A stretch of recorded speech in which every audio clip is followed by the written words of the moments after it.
आता जंगली रस्ता चालू, रात्रभर पाऊस चालू होता. 10-20% तरी अनुभूती आम्ही घेतलेली आहे. परसबंदीचा रस्ता असतो फास्ट वेळेत आपल्या मागे सैन्य आहे, शत्रू आहे, ते सगळीकडे असं प्रवाह मोठा आहे. अशा प्रवाहात मार्ग काढत आम्ही.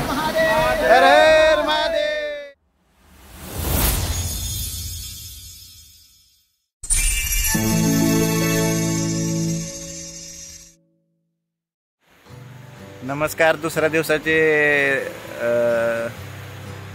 सुरुवात आपण केलेली आहे. इकडे मागे आपले मित्र थांबलेले आहेत. काल आपण माळेवाडीत मुक्काम केला होता. पाऊस भयानक होता, त्यामुळे रात्री फोनवरती करता आला नाही. आता आपण दुसऱ्या दिवसाची सुरुवात केलेली आहे आणि इथून अजून 15-1 किलोमीटरचा टप्पा राहिलेला आहे. तर आपण दाखवत जाऊया. चला की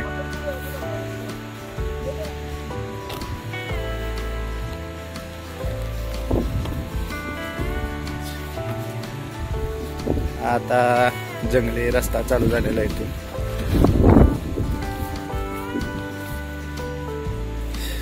हे तर आता असे इथून पुढे बोर्ड चालू आहेत.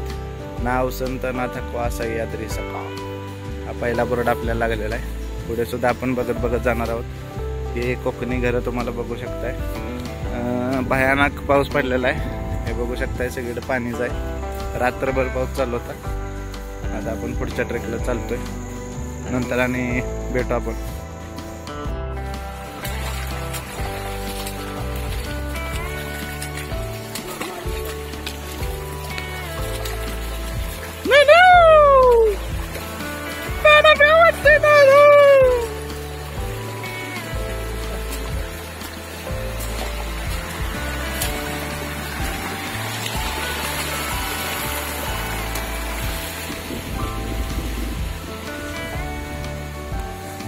असाच निसर्ग आपण इथून पुढे बघत जाणार आहोत. भरपूर पाऊस पण आहे आणि खूप अडचणीचा रस्ता आहे. तर बघत जाऊया आपण आणि निसर्ग आपण निरीक्षण करत जाऊया. प्रॅक्टिकली सांगा ना तुम्ही, शक्य आहे का तरी? हे कुठल्या पिढीला वाटणार? मागच्या पिढीला वाटणार, पुढच्या पिढीला ड्रामॅटिक वाटू शकत.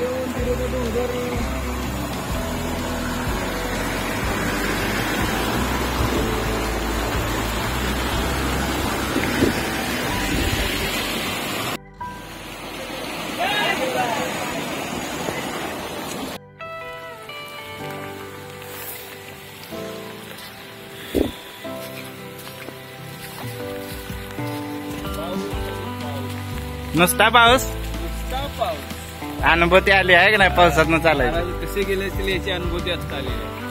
आता एवढा पाऊस चालू आहे बघा तुम्ही, सगळीकडे पाणीच पाणी, सगळ्या शिवारात पाणीच आहे. एवढा पाऊस चालू आहे. खरोखर त्या क्षणाची 10% तरी अनुभूती तर आम्ही घेतलेली आहे. 10-20% तरी अनुभूती आम्ही घेतलेली आहे. विचार करू शकताय, इकडून महाराजांना पावनखिंड मार्गे विशाल गडापर्यंत नेण्यात आलं. सांगा की तुम्ही. परसबंदीचा रस्ता असतो पूर्वीचा जो लोकांनी तयार केलेला रस्ता आहे, त्यासाठी आपण दगड असतो आणि आपल्या इथे पहिला दगड आहे.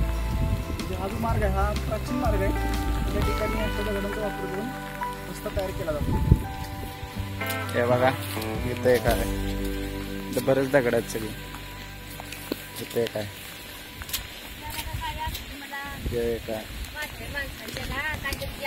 नाही मावशी, संपले आता सगळे. बघा धुवाधार पाऊस चालू आहे, धुवाधार. हे आम्ही तिकडं बरेच सहकारी पुढे गेलेले आहेत. आम्ही हळूहळू, हे बघा सगळं पाणीच आहे.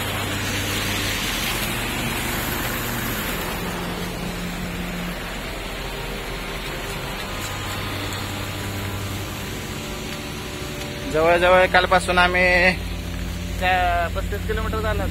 हो झालं. 35 किलोमीटर अंतर असं चालत पावसातून वाऱ्यातून पार केलेला आहे. पाऊस चालू असल्यामुळे थोडा वेळ लागतोय, पण विचार करा अंधाऱ्या रात्रात अशा रस्त्याने त्यावेळी जंगल किती असेल.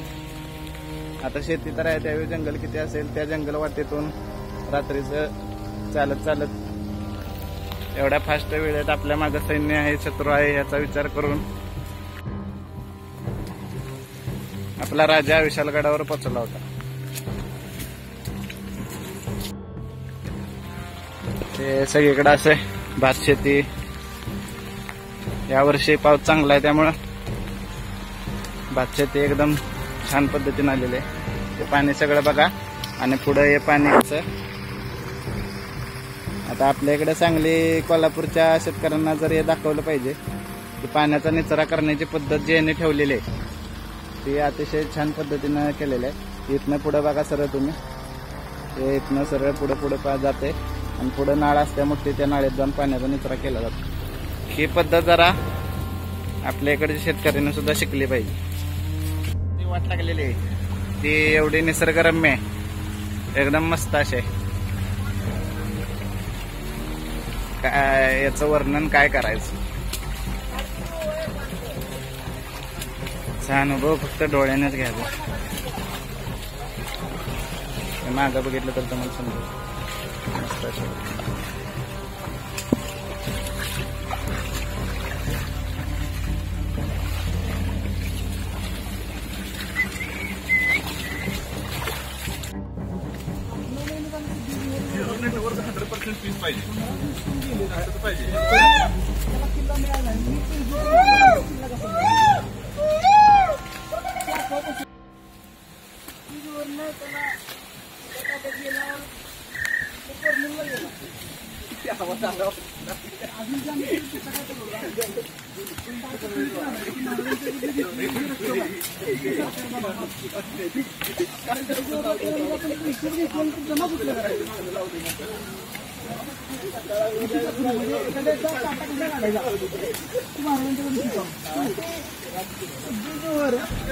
एवढा वैताग आला की त्यांना तिच्या हाजिरी जाहीर केली की मी आदिलशहा सरदार नाही होता, आता मी मोगलांचा सरदार आहे. शेवटी आदिलशहा काही सरदार सोडून त्याच्या माध्यमातून त्याला सिद्धी जोर मारला. महाराजांनी चांगली न करता त्याचा काटा काढला, म्हणजे एखाद्याचा पायाचा काटा काढलेला पायाला सुद्धा कळायला नाही पाहिजे त्याच लागला. इथे बघू शकताय किती पाण्याचा प्रवाह मोठा आहे आणि अशा प्रवाहात मार्ग काढत आम्ही चाललो. हर हर महादेव.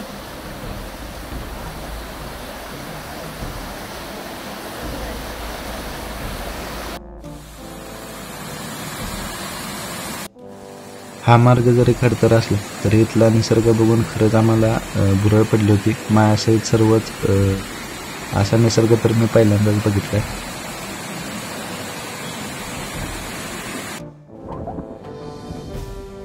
बघा कोकणात एवढं पाणी असून सुद्धा पाण्याची टंचाई असतेच जोपर्यंत पावसाळा आहे तोपर्यंत. आणि हा उपक्रम सगळीकडे दिसेल तुम्हाला लांबपर्यंत. पाणी अडवा पाणी जिरवा, त्यासाठी वेगवेगळ्या ठिकाणी असे ठराविक अंतराचे खड्डे मारलेले आहेत आणि त्यात हे पाणी साठवलेलं आहे पावसाचं.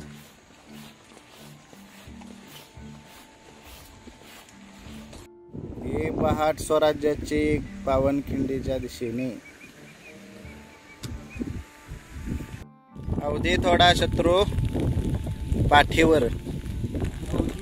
जवळजवळ आता आपण पावनखिंडीच्या जवळ आलेलो आहे. हे समोर जे दिसतंय त्या पुढच्या कोपऱ्यातच पावनखिंड आहे. आणि पुन्हा एकदा पाऊस विश्रांतीनंतर चालू झालेला आहे. समोर डोंगरावर बसवलं बघितलं तर सर्व धुकं दाटलेलं आहे. इकडे पण धुकं येत आहे.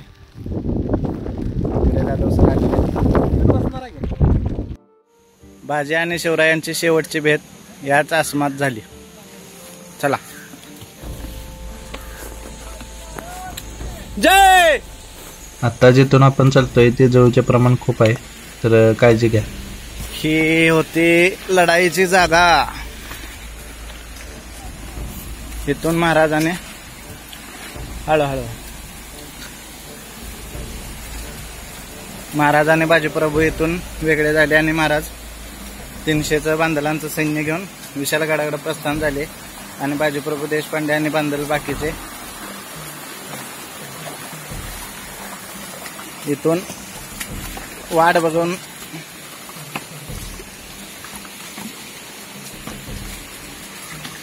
जे मागणं शत्रू आलते इथूनच युद्ध करत करत हे आपल्या बांधलांचं सैन्य माग माग गेलं.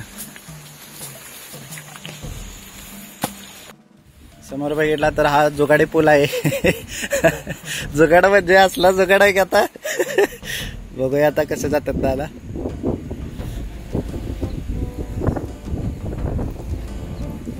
ओ आता इधर काठी नाही येतो मी घेऊन मोबाईल दारा.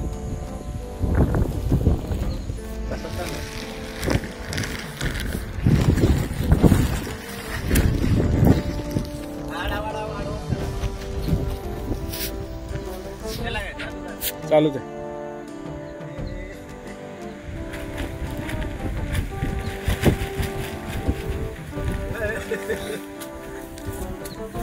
ओके इथे सुरू झाला पावनखिंड संग्राम आणि हेच ती वाट होती. इथून पुढे युद्धाला सुरुवात झाली आणि आपलं सैन्य मारत होते, कापत होते आणि पुढे पुढे पळत होते. मारत होते, कापत आणि पुढे पुढे जात होते. हा ही रस्ता आहे. इथून आता आपण आलो. आता जे चालत येतात तिकडून आलेला आहे आपण. आला का मोबाईल फिरवून देता का नाही तिकडे तिकडून आलोय आपण वरून. आता शिवकालीन एक पुरावा येत आहे. शिवकालीन विहीर आहे इथं.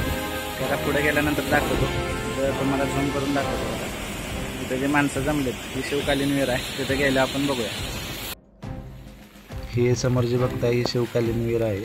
हा शिवाजी महाराजांनी काय बोलताय का विहीर आहे आणि ही विहीर आज ही 350 वर्षानंतर वापरली जाते. पिण्याच्या पाण्यासाठी आणि शेतीसाठी ही विहीर वापरली जाते.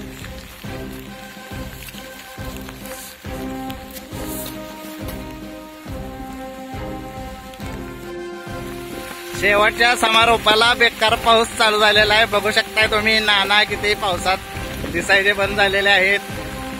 तिकडे आमचे मास्तर माग चालत आहेत. आंदोक आंदोक दिसतंय.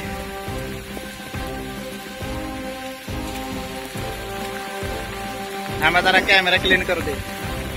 हे बघा असला पाऊसच्या डबात कावा बघितलेला नाही आणि या पावसात मी येड्याकत फोन काढून शूटिंग करायला लागले. दाखवायला तुम्हाला कोकणाचा पाऊस कसा असतोय. 2 मिनिटात पाणी झाले रस्त्यावर. इकडं पलीकडे बघा रानं भरून पाणी खाली डायरेक्ट दरीत. पावसाला तोड ना. या पावनखिंड राहिलेले 2 किलोमीटर फक्त आणि वाळलेले कपडे पुन्हा एकदा भिजवण्याचं काम या पावसानं अतिशय चांगल्या पद्धतीने केलेलं आहे. या रस्त्याने आता आपण आलेलो आहे पावनखिंड स्मारक. देवाचा बोर्डावरचं हे आहे स्मारक आणि इथून येत आहे आपली पावनखिंड आणि प्रवासाच्या शेवटच्या टप्प्यात आपण पदार्पण करत आहोत. पावनखिंड जवळ प्रवेश केल्यानंतर पाय एकदा चेक करा. कुठे जळू वगैरे चिकट असेल तर तो काढा आणि रक्त वगैरे येत असेल तर त्याला चुना लावा. एक वेळ सह्याद्रीचे पहाड पडता येतील पण बाजी आणि त्यांच्या बांधलवीरांच्या छातीवर घाव घालणे अशक्य असा बोर्ड येत आहे. पुढे अजून बरेच बोर्ड आहेत.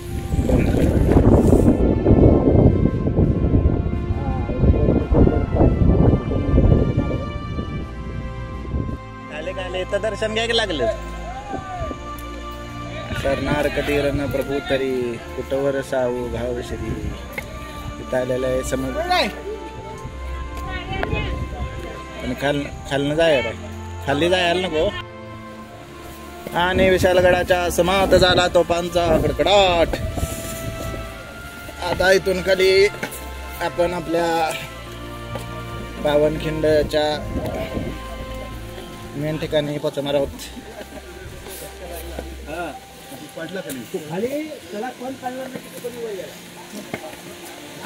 लगेच दर्शन घ्या बरं का, सगळे गेले. आता पुढे गेल्यानंतर पावनखिंडमध्ये दारातीर्थी पडलेल्या बाजीप्रभूंच्या आणि त्यांच्या सहकार्याच्या स्मरणार्थ येथे स्मरण म्हणून हे ठिकाण तयार केलेले आहे. बघूया आपण. महाराज आपण विशालगडी पावते झाला आहोत. थोड्याच वेळात आपण 1 मिनिट फक्त.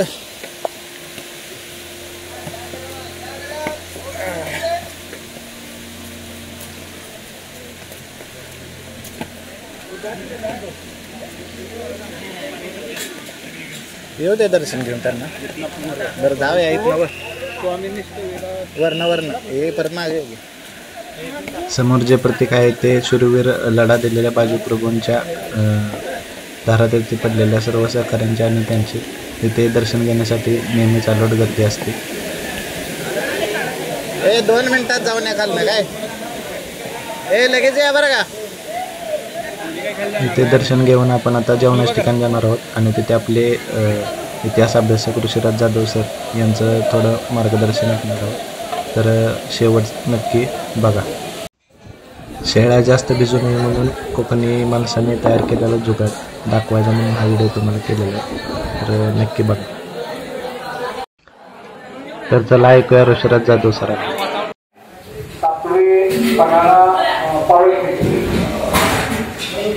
या पौर्णिमेचं जे आयोजन आहे बऱ्याच प्रोग्राम बघितले, तर मला वाटते की या मोहिमा केल्या तर सगळ्यात भारी मोहीम म्हणजे आयोजित केलेली मोहीम आहे.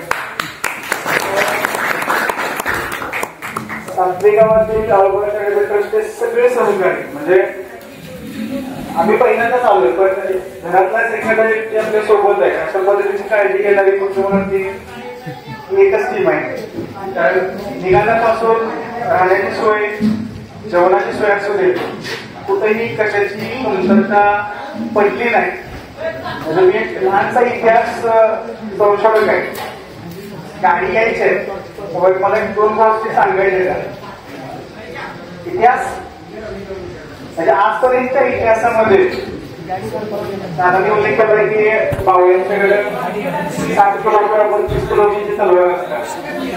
तर थोडस ती माणसं होती, आपण ही माणसं जाऊन ती भाकरीच खांदून होती, आपण ही भाकरीच खांदून.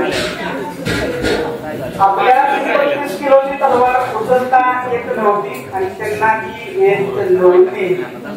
तलवारी हा वजनानं हलक्या आणि मजबूत असायच्या, तर शत्रूवरती जेवढ्या लवकर वार करता येईल ते महत्वाचं असायचं. तलवारी हे वावरायचं कधी साधन नव्हतं. आपल्या सगळ्यामध्ये कवी कौशल लावायचे कधी महाराष्ट्रात येऊन गेला, तो छत्रपतींच्याकडे ते आले होते. पण तो महाराष्ट्रात येण्याआधी तो कवी औरंगजेबाच्या दरबारात होता आणि औरंगजेब हा औरंगजेबाला शूर म्हणतोय. त्या शूरमध्ये तुम्हाला सांगेल आणि त्याच्या दरबारात बरेच कवी होते. त्याने एकदा सांगितलं की त्यांचं मयूर असं असतं, आपलं नुसतं महाराजांचं सिंहासन आहे तसं त्यांचं मयूर असं असतं. म्हणजे मोराचे पाय त्याच्या तख्ताला असतात, 2 पीस त्यांच्या तख्ताला असतात, म्हणजे मयूर असं नाव आहे. दरबारात त्याने घोषणा केली की असा कोण कवी आहे का यातला की तो म्हणजे दुर्गुण सांगेल, 2 पाहिजे. आता सगळ्या कवींना माहित होतं की एकतर हा एकदम खुर्शी आहे, याचे दुर्गुण सांगणं म्हणजे आपली हत्या आपल्या हाताने करणं आहे. कोणी पुढे आलं नाही. पण एक कवी मात्र त्यातला पुढे आला. बादशाला घोषणा केला म्हणाला की बादशाजी मी आपले अलंकीर मी आपले दुर्गुण सांगू शकतो, फक्त मला अभयदान पाहिजे. लगेच देऊन टाकलं गेलो त्या संस्कृतीला गेल्याला अभयदान देऊन जाऊ. अभयदान हे कसं असायचं, त्याचं तोड घेण्याचं ते लेखी असायचं की या व्यक्तीला अभयदान दिले म्हणून चंदनाच्या पूर्ण तो लेप केलेला असायचा. त्याच्यामध्ये आता पंजा औरंगजेबाच्या पंजावरती उठवला जायचा. म्हणजे गॅरंटी झाली की आता ते फिक्स आहे. आता औरंगजेब जर उद्या म्हणला याला मारा तरी ते शक्य नाही. आणि तो कवी पुढे आला आणि सगळा दरबार उत्सुक होता की हा काय सांगतोय. तर औरंगजेबाच्या विषयी त्या कवीला सांगितलं की कबीले के ठौर बादशाह शहाजहां वापस गई क्यों मालूम मक्की आग लाई है. बड़े भाई दाराओं को पकड़ने क्यों मारी डालो. मेरू नाई जाओ सब भाई है. खाई के कसम मुराद को मनाई लियो. फिर था बताओ अति किनी तो ठगाई है. भूषण सुकवी सुन औरंगजेब इनी काम किए तो 5 साली पाहिजे. आता मी जे काय सांगितलं ते कोणाची लक्षात आलं का. ब्रज भाषा आहे. ब्रज भाषा त्याचा अर्थ असा आहे की कबीला के थोर बाप बादशाह शहाजहां म्हणजे मोगलांचा तुमचा बाप मेन माणूस जो बादशाह आहे शहाजहां आहे तू त्यालाच कैद केलीस. तुझा भाऊ तू त्याला मारून टाकलेस. मुराद नावाचा भाव आहे त्याला कोरोनाची छोटीशी पोथी होती. त्याला सांगितलं होतं म्हणजे मुघलांचा इतिहास असा आहे की बादशाह जर व्हायचा असेल जर तो पहिला बादशाह मेला तर त्या पोरांच्या नेहमी भांडण व्हायची. किती पण पोर त्याची संख्या भरपूर असेल. कोणालाही असं नाही अमदार आम्हाला तो असं कधी नव्हतं. अमदार आम्हाला 20-25 तर चालू असायचं. त्याच्या जो जिवंत राहील तो बादशाह होता. आणि अशा वेळेला मुराद हा औरंगजेबाचा भाव आहे. औरंगजेबाला सांगितले की मला बादशाह व्हायची काही इच्छा नाही आणि मी तेव्हा बादशाह बदलणार झाल्याला मी दुखी होणार आहे. आपल्या पाहिजेला आपल्याला सपोर्ट पण सापडला तर आपण त्याला सोडत नाही तर आपल्यासोबत काही होतं. आणि असं झालं की शेवटी मुराद आणि दाराशुकोची युद्ध झालं. दाराशुको पळून गेला आणि मुरादला घेऊन औरंगजेब दिल्लीला आला आणि मुरादला कैद केलं. म्हणजे दाराशुकोला तर मारलंच पण मुरादलाही मारलं. आणि कवी भाषणाला सांगितलं अशी सगळी अनिती करून तो बादशाही मिळवला. आता जर स्वतःचे एवढे अवघड सांगितल्यानंतर तो त्या कवीला जिवंत ठेवेल याची शक्यता संग्राम नव्हती. त्यानं लगेच आदेश दिला की त्या कवीला मारून टाका. पण त्याचा वजीर असं खानला सांगितलं बादशाच्या आपण त्याला अभयपत्र दिलंय आणि आपण त्याला आता हात लावू शकत नाही. पण कवी भूषणाला माहित होतं की कधी ना कधी या प्रकार आपल्याला मारणार आपला काटा कधी तर करणार आहे. म्हणून तो उत्तरेतनं तिथून निघालं. छत्रपती शिवाजी महाराजांची कीर्ती ऐकून होता. तो डायरेक्टर स्वराज्याची राजधानी रायगडवरती आला. आणि ती आख्यायिक आहे. इतिहास कधीही आख्यायिकेवरती चालत नाही. पण तो रायगडवरती आल्याच्या काही घटना सांगितल्या जातात की तो रायगडवरती आल्यानंतर त्यांना महाराजांना भेटायचं होतं आणि महाराजांची भेट काही सहजासहजी होत नव्हती. मग त्याला काय केलं की तो एका मंत्र्याला भेटला. त्याला सांगितलं की मला महाराजांना भेटायचं तर तरी जगदीश्वराच्या मंदिरामध्ये त्याला उपस्थित राहण्यासाठी सांगितलं. आणि महाराज या ठिकाणी येणार आहेत. महाराजांचं दर्शन झालं की महाराज तुम्हाला निश्चितपणाने भेटतील असं सांगितलं. तो त्याने थांबला. महाराज आले. महाराजांनी जगदीश्वराचं दर्शन घेतलं आणि महाराज निघून जात असताना तो वेगळ्याच पेहरावाचा व्यक्ती त्याला दिसला. पण महाराजांनी विचारलं की हे कोण. तो मंत्र्याने ओळखून दिलं की हे उत्तर देशाचे कवी आहेत. काय करता तर त्यामध्ये कवित्व करतो. मग तुम्हाला कवित्व काय सुचतंय का. तर शीघ्र कवी कसे असतात बघा. म्हणजे महाराजांची मूर्ती बघितल्यानंतर कवी भाषणाला त्याचे छंद सुचला. आपल्या सर्वांना माहित आहे. तो छंद असा आहे इंद्रजीवी चंप पर वानवस अंब पर रावस दंब पर रघुकुल राजे पर्णपुरी बाह पर संपूर्णती नाव पर जो समस्त गाव पर राम विजराज दावा दंड पर सीता मृगझुंड पर भूषण विकुंड पर जैसे भृगराज तेज तमांस पर कानाजीवी कंस पर केव मल्लेच्छ वंश पर शेर शिवराज शेर शिवराज. तर ही कविता आपल्याला मालिकेच्या माध्यमातून किंवा चित्रपटाच्या माध्यमातून ही कविता आपल्या सर्वांना माहित आहे. तर माझी इच्छा असे आहे की इतिहास हा कधी 100% खरा नसतो. इतिहास हा 100% खोटाही नसतो. प्रत्येक जण आपल्या परीने इतिहास मांडत असतो पण तो खऱ्या साधनांचा वापर करून मांडला गेला पाहिजे. पन्हाळगड आणि विशाळगड या मोहिमेत असंख्य जण येतात. काही जण फक्त ट्रेनिंगसाठी येतात. काय तो अनुभव घेण्यासाठी येतात. तर माझं स्वतःच एक असं म्हणणं असते की अशा मोहिमांच्या मध्ये कोण सहभागी होतं. 350-400 वर्षापूर्वी ज्याच्या घरातला कोणतरी छत्रपती शिवाजी महाराजांच्या सैन्यामध्ये स्वराज्यासाठी धारातीची पडल्या तीच लोक येतात. आपण त्यामुळं असे मार्ग आपण आठवले पाहिजेतच. पण त्यासोबत आपला राजांचा काळ इतिहासही वाचला पाहिजे आहे. आपण वाचाल अशी अपेक्षा करतो आणि मला श्रीलेखांनी बोलण्याची संधी दिली त्याबद्दल मी त्यांचे आभार मानतो आणि एक शब्द करतो की इथून पुढच्या मोहिमेमध्ये मी आपल्यासोबत नक्की असेल. जय हिंद, जय महाराष्ट्र.